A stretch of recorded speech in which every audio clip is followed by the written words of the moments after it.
ETV అభిరుచి ప్రేక్షకులందరికీ స్వాగతం సుస్వాగతం.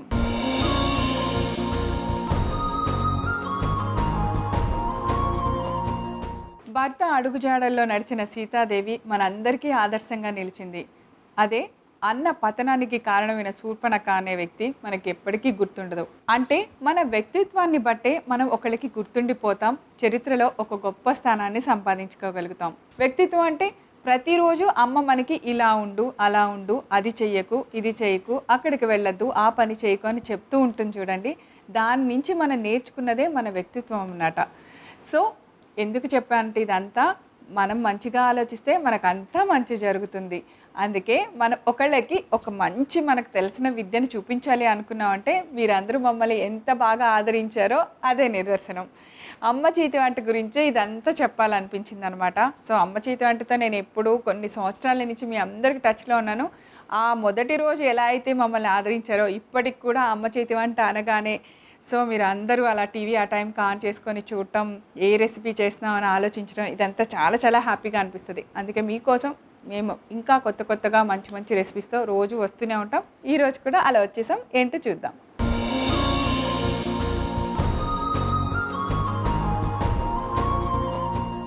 ఈరోజు మనందరికీ నచ్చేలాగా ఒక సూపర్ ఎమ్మీ టేస్టీ రెసిపీ చూపించడానికి సిద్ధంగా ఉన్నారు మన ఎక్స్పర్ట్ శ్రీదేవి గారు.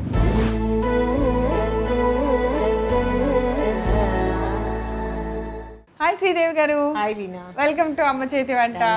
సో ఏం చేస్తున్నారు ఈరోజు? మన పాత పాత పాత కాలం నాటి వంట చూపిస్తున్నాను. ఇదేంటి? లక్ష్మీదేవి. లక్ష్మీదేవి చారు. ఇల్లేలా అలా అంట చారు చారు నాకుతావు. చారు ఏమన్నా యాక్షన్ రాలేదన్నమాట నాకు. కరెక్టే చారుని. సో మీరు ఎలా చెప్పగలరు చారుని? ఇలా నాకారుగా ఒకవేళ చారు ఏమో చెప్పాను అనమాట. లక్ష్మీ చారు మన పాతకాలపు వంట.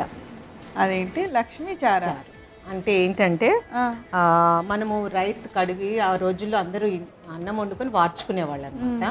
అలా గంజి ఫస్ట్ బియ్యం కడిగిన నీళ్లు ఉంటాయి కదా, అవి తీసేస్తారు. రెండోసారి కడిగిన నీళ్లు ఇలాంటి కుండలో, దీన్ని కూరాడకుండ అంటారు, లేదంటే తరువా అని ఇందులో పోసేదని.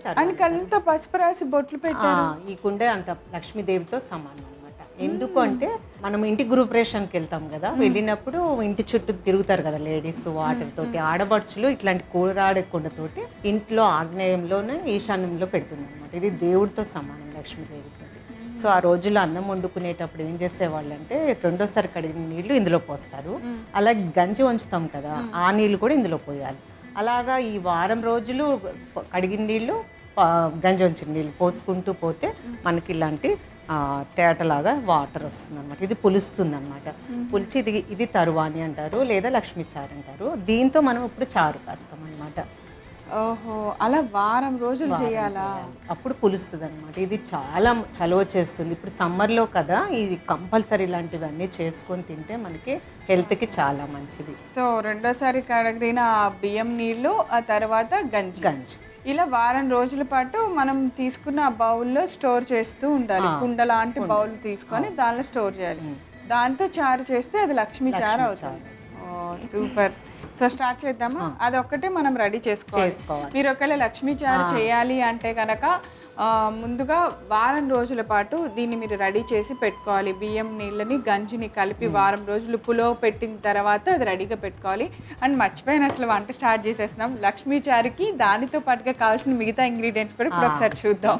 లక్ష్మీ చారు తయారు చేసుకోవడానికి కావాల్సిన పదార్థాలు: తరువాని, బెండకాయ ముక్కలు, వంకాయ ముక్కలు, ఉల్లిపాయ ముక్కలు, పచ్చిమిర్చి ముక్కలు, టమాటా ముక్కలు, కొత్తిమీర, ఉప్పు, పసుపు, కారం, కరివేపాకు. సో ఇవన్నీ చెప్పగానే వంట స్టార్ట్ చేయాలేమో స్టార్ట్ చేసేస్తున్నా. కాదు, ఇప్పుడు కావాల్సిన ఇంగ్రీడియంట్స్ కూడా చూసాం కదా, అది రెడీగా ఉంది. ఇప్పుడు చారు రెడీ చేస్తున్నాం అనమాట. ఓకే, ఇది కూడా మట్టి కుండ. వంట చాలా సింపుల్. ఇది తయారు చేసుకోవటమే మనకి కష్టం, కానీ ఇది వేసేసారా వాటర్.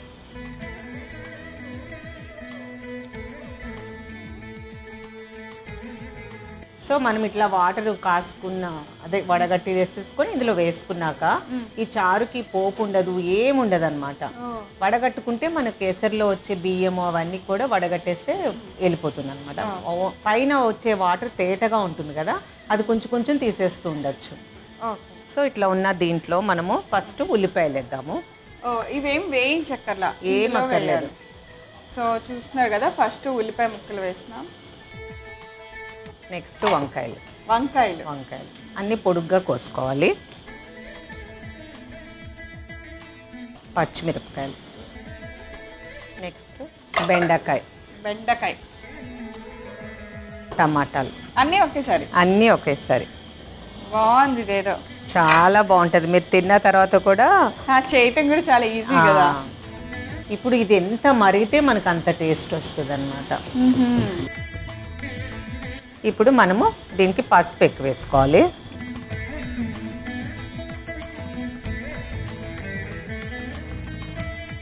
ఉప్పు మటుకి లాస్ట్కి వేసుకోవాలి, ఎందుకంటే అవన్నీ ఉడకాలి కదా. కారం వేయాలా? కారం వేయాలి.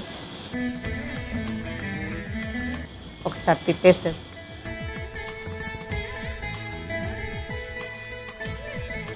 ఇంకా ఇది అంతే, అది ఉడుకుతూ ఉండాలి అంతే అన్నమాట. అది ఉడికి ముక్కలన్నీ ఉడికాయి అనుకోండి, రసం అయిపోయినట్టు.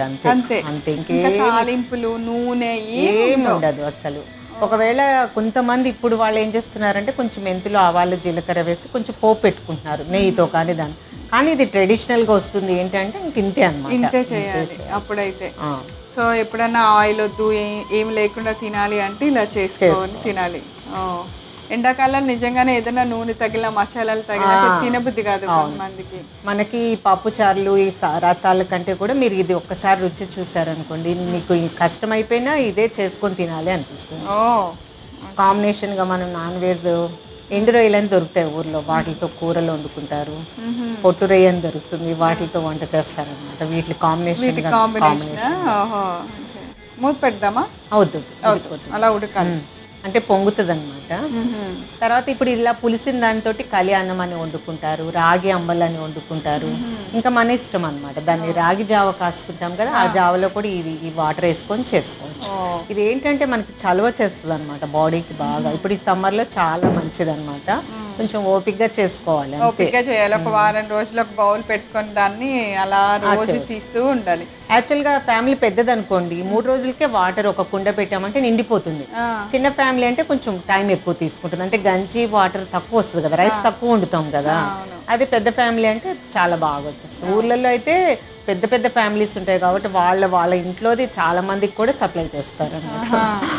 సో గంజి కూడా మనం వార్చాలి. ఇప్పుడు రైస్ కుక్కర్లో పెట్టిస్తే గంజి రాదు. అదే అంటున్నాను, అన్నము వండే వాళ్ళకే ఇవన్నీ వస్తుంది.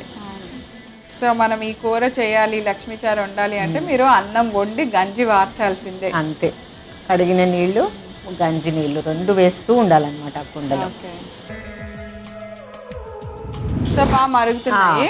ఇప్పుడు మనము కరివేపాకు, కొత్తిమీర, కరివేపాకు వేస్తాం. మనం అసలైంది ఉప్పు వేయలేదు తెలుసా? అవును, ఉడకటం కోసం అని వేయలేదు.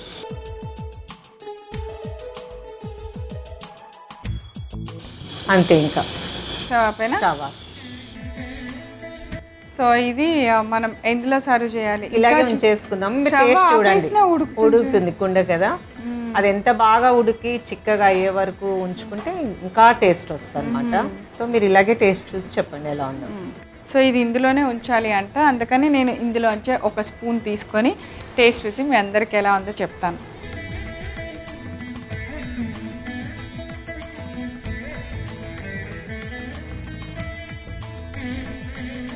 రసంలాగా ఉన్నాయి, బాగున్నాయి. సో పుల్లగా కొంచెం రసంలాగా, అంటే అన్నీ వేసాం కదా, వెజిటబుల్ ఫ్లేవర్ వచ్చింది మెయిన్. చాలా చాలా బాగుంది. అంటే ఇంకా ఇవి హెల్తీ రెసిపీస్, అప్పటి ట్రెడిషనల్ రెసిపీస్ కాబట్టి ఇలా ఎండాకాలంలో ఇలా చేసుకొని తింటే చాలా మంచిదట. సో మీరు తప్పకుండా ట్రై చేయండి, హెల్త్కి మంచిదే. అయితేనే అప్పట్లో పూరికలు ఇలాంటి రెసిపీస్ కనుక్కునేవాళ్ళు. సో తప్పకుండా ట్రై చేయండి.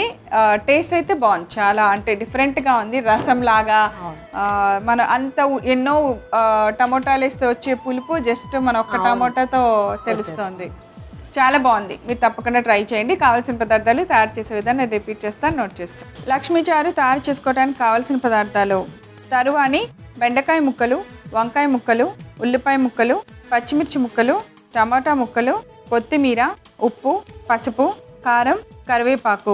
లక్ష్మీ చారు తయారు చేసుకునే విధానం. ముందుగా స్టవ్ ఆన్ చేసి ఒక మట్టి పాత్ర పెట్టుకోవాలి. దానిలో మనం ముందుగా వారం రోజుల ముందు నుంచి రెడీ చేసుకుంటున్న బియ్యం కడిగిన నీళ్లు గంజిని కుండలోంచి ఆ బౌల్లోకి తీసుకోవాలి. అది మరిగే లోపుగా మనం దానిలో బారుగా కట్ చేసుకున్న ఉల్లిపాయ ముక్కలు, వంకాయ ముక్కలు, బెండకాయ ముక్కలు, టమోటా ముక్కలు, కొద్దిగా పసుపు వేసి దానిలో కొద్దిగా కారం కూడా వేసుకొని బాగా మరగనివ్వాలి. ఇలా వంకాయ ముక్కలు, బెండకాయ ముక్కలు, పచ్చిమిర్చి అన్ని బాగా మరిగి ఉడికిని అనుకున్న తర్వాత కొద్దిగా కొత్తిమీర, చివరగా మనం సరిపడినంత ఉప్పు వేసుకోవాలి. కొంచెం సేపు మరగనిచ్చి వెంటనే స్టవ్ ఆఫ్ చేసుకొని ఒక బౌల్లోకి తీసి సర్వ్ చేయండి. అంతే, ఎంతో రుచికరమైన లక్ష్మీ చారు రెడీ. సో శ్రీదేవి గారు, థ్యాంక్ యూ సో మచ్. అప్పుడు ఎప్పుడో మన పూర్వీకులు వండుకునే ఒక వంటని మళ్ళీ గుర్తు చేసి ఇలా వండుకొని తింటే బాగుంటుందని ఇప్పుడు వాళ్ళందరికీ చెప్పినందుకు థ్యాంక్ యూ అండి. Thank you veena. సో చూసారు కదా, ఈరోజు అమ్మ చేతి వంటలో మేము చాలా స్పెషల్గా తయారు చేసిన లక్ష్మీ చారు మీ అందరికీ నచ్చిందా? మీరు కూడా తప్పకుండా తయారు చేసుకొని రుచి చూడండి. తిరిగి రేపు మరలా అమ్మ చేతి వంటలో కలుసుకుందాం. అంతవరకు సెలవు, నమస్కారం.